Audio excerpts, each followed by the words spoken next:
ठीक है भाई। तो बेटा हम टॉपिक पढ़ रहे थे एक्सरे। एक्सरे में क्या होता है, फोटो इलेक्ट्रिक इफेक्ट का उल्टा होता है। फोटो इलेक्ट्रिक इफेक्ट का उल्टा क्या होता है, यहां पर कौन गिरते हैं, या इलेक्ट्रॉन्स गिरते हैं और वो फोटॉन्स निकालते हैं। और वो फोटॉन्स जो होते हैं वो कौन सी रेंज में होते हैं, एक्सरे में होते हैं। एक्सरे क्या होता है बेटा, हाई एनर्जी फोटॉन्स होते हैं। सही है। तो एक सेटअप होता है, सेटअप के अंदर क्या होता है कि उसमें ना इलेक्ट्रॉन्स को बाहर निकाला जाता है। कैसे निकाला जाता है बताओ, फिलामेंट को गर्म करके उधर से इलेक्ट्रॉन्स बाहर निकलते हैं। अब बाहर निकलने के बाद उन्हें भगाया जाता है। भगाया किससे जाता है बताओ, एक्सेलरेटिंग वोल्टेज से, जो यहां लिखा हुआ है। अगर आप एक इलेक्ट्रॉन को V0 पोटेंशियल डिफरेंस दोगे तो वो इतनी एनर्जी गेन कर लेगा। जब वो इतनी एनर्जी गेन करके किसी मेटल पर गिरेगा जिसको अपन बोलते हैं टारगेट मेटल, तो वहां पर क्या होगा बेटा, अगर वो अपनी पूरी एनर्जी दे दे उस टारगेट मेटल को और खत्म हो जाए, अपनी पूरी एनर्जी को जीरो कर दे, तो उतनी ही एनर्जी का क्या निकल जाएगा, एक्सरे का फोटोन निकल जाएगा।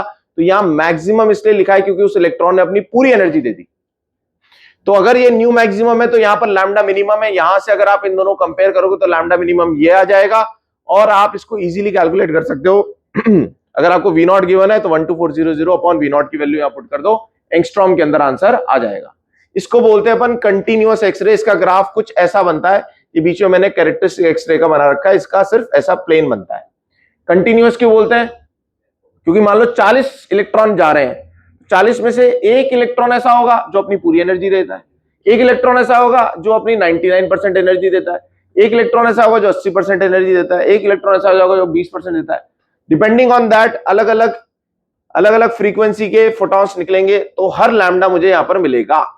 इसके बाद आता है नेक्स्ट कैरेक्टरिस्टिक एक्सरे। इसमें क्या होता है, जो इलेक्ट्रॉन जाता है बाय प्रोबेबिलिटी ऐसा होता है, जो इलेक्ट्रॉन जाता है वो भिड़ता है वहां के ऑलरेडी प्रेजेंट इलेक्ट्रॉन से और उसको भेड़ करके कोलिजन के कारण बाहर फेंक देता है।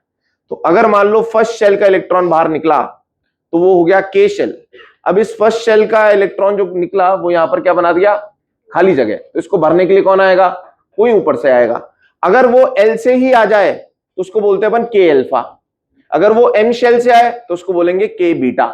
तो यहां पर ना स्पेसिफिक एनर्जी का जो डिफरेंस है उसके बराबर का एनर्जी का फोटोन निकलेगा, इसलिए हमें यहां पर स्पेसिफिक वेवलेंथ या फ्रीक्वेंसी के इंटेंसिटी थोड़ी सी पीक पर मिलती है, ज्यादा हो जाती है, क्योंकि ये वाले जो फोटोन है ये बिकॉज ऑफ कंटिन्यूअस भी निकल रहा है एंड बिकॉज ऑफ कैरेक्टरिस्टिक भी निकल रहा है। सही है। तो यहां पर अपन ने बात करी थी कि भाई के अल्फा जो होगा मतलब n = 2 से n = 1। के बीटा क्या होता होगा सोचो, व्हाट इज के बीटा, के मतलब 1, आना 1 पर ही है, बीटा बोले तो 3 से 1। सही है ना। तो के अल्फा की बात कर रहे हैं तो 2 से 1, के बीटा क्या हो जाएगा बेटा बताओ, के बीटा क्या होगा, कहां से आना है आपको, 3 से 1। तो बताओ के बीटा की एनर्जी ज्यादा होगी, के अल्फा की एनर्जी कम होगी। अगर ऐसा होगा तो लैम्डा उल्टा चलता है, तो लैम्डा के बीटा का कम होगा, लैम्डा के अल्फा का ज्यादा होगा। तो यहां पर मैंने उस तरीके से प्लॉट किया है कि के अल्फा इधर है, के बीटा इधर है।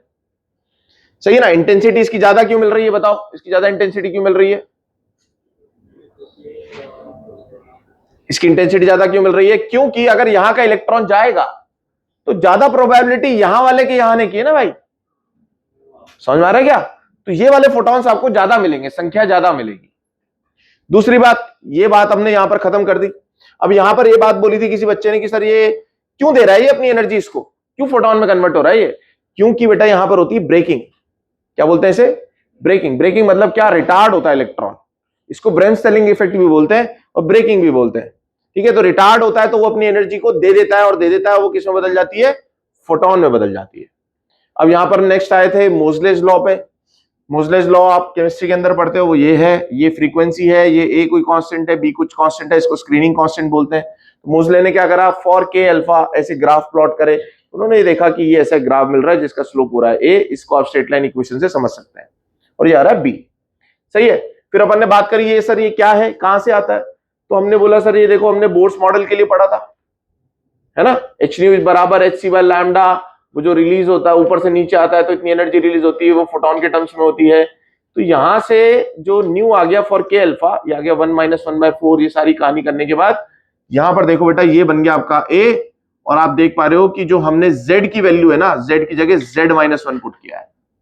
तो जो यहां पर अपन z इफेक्टिव पुट कर रहे हैं, क्यों z इफेक्टिव पुट कर रहे हैं, क्योंकि ये बोर्स मॉडल नहीं है, यहां एक इलेक्ट्रॉन नहीं है, यहां पर बहुत सारे इलेक्ट्रॉन्स हैं, तो वो इलेक्ट्रॉन्स क्या करते हैं, शील्डिंग इफेक्ट प्रोड्यूस करते हैं, वो उसको डायरेक्टली न्यूक्लियस से इंटरैक्ट नहीं करने देते। समझ में आ रहा है? तो यहाँ पे Z की वैल्यू क्या कर दी मैंने, कम कर दी। न्यूक्लियस अभी उतना इफेक्टिव नहीं है जितना कि बोर्स मॉडल में होता था।